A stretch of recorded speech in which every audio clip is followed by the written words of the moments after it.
ছেলে আলহাজ শাহ সৈয়দ সাইফুদ্দিন আহমদ আল হাসানি আল ভান্ডারি, আমার এক ছেলে, আমার একটা ছেলে যাকে দিয়েছি খেলাফত, তাকে দিয়েছি।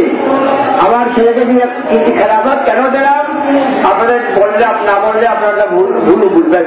আমার দয়াল নবী, আমার যার আওলাদ, যার রক্তে আমরা আছি, আমার দয়াল নবী আমাকে বলেছেন তোমার বড় শাহজাদাকে তুমি খেলাফত দান করো।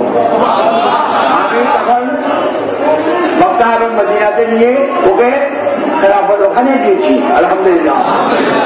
তাহলে আপনারা, আমি তো আছি ইনশাআল্লাহ তাআলা, আমি এবং আমার ছেলে আমরা সমগ্র বিশ্বের মধ্যে পেয়েছি।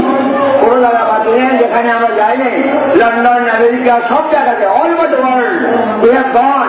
আমরা দিয়েছি ইসলামের প্রচার জন্য। কি জন্য? ইসলামের প্রচার করার জন্য। যেখানে 4 জন মানুষ মুসলমান ছিল, এখন আমাদের ওখানে 4,000 মানুষ হয়েছে, আলহামদুলিল্লাহ। এখানে সব জায়গায় আমরা ইসলামের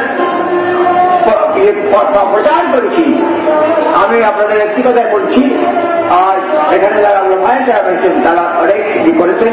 আমি কালকে আমার মাহফিল আছে, তাই আমার যেতে হবে। তাই আপনাদের সাথে আমার বড় সাথে বললেন, ওলামায়ে কেরাম বললেন, আমি সংক্ষিপ্ত হয়ে বলছি। ওলামায়ে কেরাম অনেক কষ্ট করেছেন। আমি